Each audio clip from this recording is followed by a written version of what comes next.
Hey everybody, how's it going? Guys, it's the number one question that I receive like perpetually via my Instagram, on Facebook, even in person. Why do I shoot a Fujifilm medium format camera? Everybody wants to know that question, and here's the easy answer. Because we are over marketed to by so many of the other camera brands that the truth hasn't really come to fruition. So let me give all the disclaimers first and foremost. Yes, I'm a part of the Fujifilm X photographer team. Yes, I'm officially endorsed by this company, but let me explain this really quick. Number one, Fujifilm did not pay me, nor did they ask me to make this video. Number two, they don't expect for me to have these opinions. In fact, I fell in love with Fujifilm cameras before they even knew who I was. And so I really want to dig in just for a few minutes and explain a few of the things that I really love about this camera system. Let me talk first about which cameras I am using. So predominantly these days, I'm shooting the GFX100S, which is the awesome, fast little brother to the big dog, the GFX100. I also still shoot the GFX50R sometimes. We'll talk about that one here in just a minute. And I still use the Fuji X-T4 a lot, and I will dig into that as well. First, let's talk about the misconceptions. All right, so everybody seems to have still in 2022 this funny concept in their head about crop sensor versus full frame and which is better. So let me just break down the easy way to understand what the differences are, right? A full frame camera is considered something that's along the lines of a traditional 35mm camera, film camera. So the sensor is roughly that size for what it's worth. Now, a crop sensor can be any number of variations of that, but frequently it's about 1.5 times smaller than a full frame camera. Now, that's not necessarily a bad thing, and to be honest with you, actually shooting a crop sensor camera for years in my career allowed me to have a really specific and really unique look to my work. The kicker here is that technology has evolved to the point in which you don't actually need a massive sensor, a full frame sensor, in order to get great color and a really nice low light capability. Now, that wasn't the case just a few years ago when a lot of the marketing tactics that a few of the other camera companies dreamed up were really implemented. But these days, the truth is that even a crop sensor camera can really do some remarkable things. But there's also benefits to it. For instance, in the X-T4, you end up with some of the most remarkable color science ever. There's no anti-aliasing filter, and it is fast. I'm talking snappy fast. The AF is mind-boggling fast, but it still feels like this cool analog experience in your hand. It's a camera that was designed by people who know photographers, so it doesn't feel like a calculator or a computer in your hand. And the X-T3 and X-T4, and honestly the entire Fujifilm X lineup, has just evolved in a way that's really natural, which allows people that have cameras that are 2 or 3 generations old to still have completely relevant technology, even though there's new options out there. Now let's talk about those new options. So what I think ended up happening was Fujifilm was probably just about sick of hearing people gripe about not having a full frame option. So what they essentially did was just throw up the middle finger. Now that's totally my opinion, and that is not something that Fujifilm is going to endorse me saying, but let me say it just as simple as this. They just skipped full frame.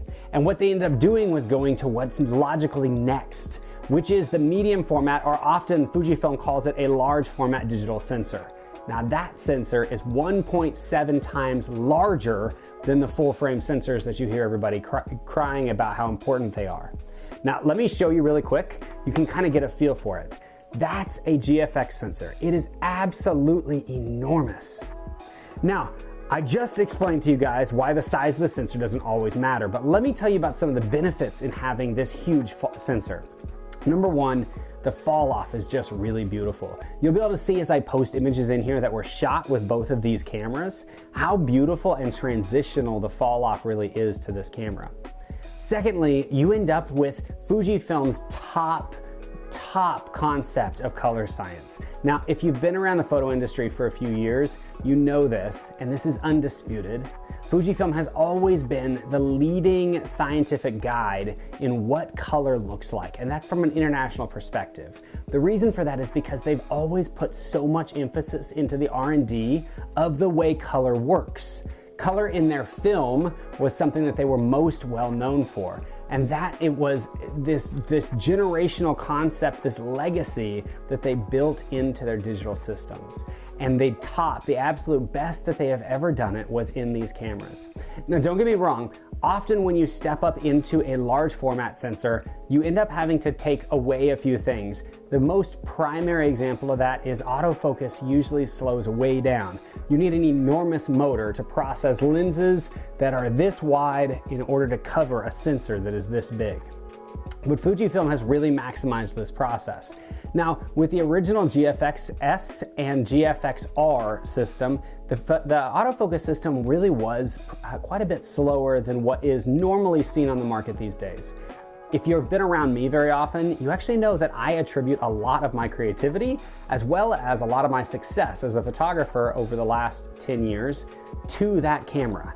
The GFX50R forced me to just be more intentional.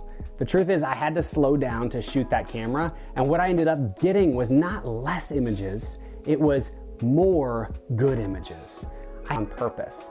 And that's not a popular way to look at photography these days. In fact, the truth of the matter is that most of the digital cameras coming out right now are arguing over who has a higher frame per second shoot count. And that's just not something I think that Fujifilm really cares a lot about. The reality is, more is not always better, but better is always better. Okay, so when you step into this camera, what you end up with in the GFX100 and the 100S really is light speed for a large format camera sensor. You have very fast, very snappy autofocus. You also have a really high frame per second rate, which is really refreshing. Now, a lot of people that I've talked to seem to have a problem with the fact that the file sizes are very large. And let me just put this to rest really quick. You can't have it both ways.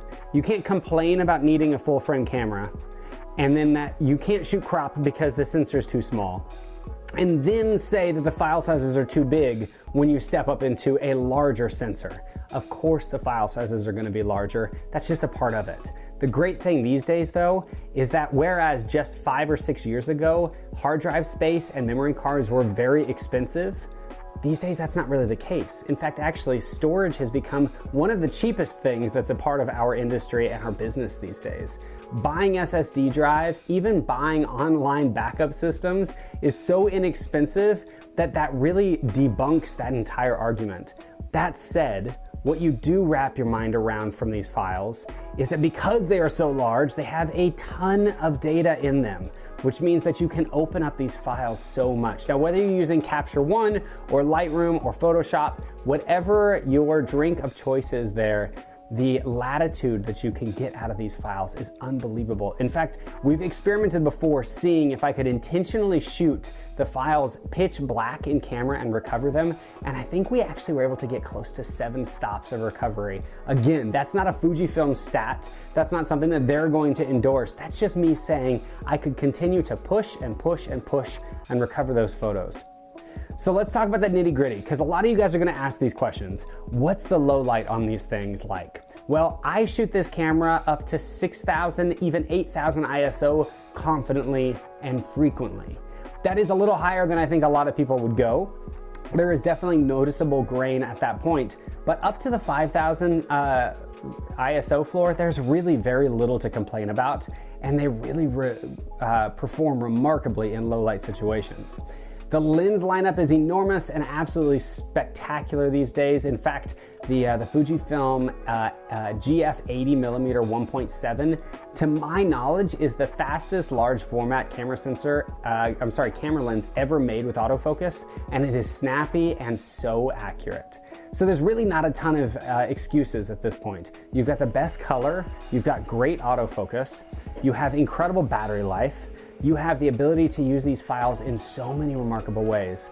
So in my opinion, I think the only thing that these cameras don't absolutely lead the industry in at this point is possibly videography. And I still think that that is really evolving and changing right now as well, though I understand that the rolling shutter can be a problem if you're not stuck on sticks. Here's the 2 cents of it all. This has been almost a 10-minute long video of me just raving and raving about how much I love my camera. And I want to ask you a really clear question. When was the last time you heard a photographer do that and not get paid for it? Ask any Fujifilm photographer, anybody that's on the team, as well as most of the people that I know that shoot this camera system that aren't even on the radar of the company themselves. Why do they love a Fujifilm camera? And the answer is always the same. Because they love shooting it. You can always put a calculator or a computer in my hand that may be faster or more exact or more technically perfect, but I'm gonna say it this way.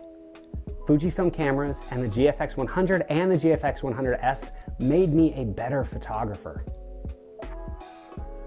I think that says enough.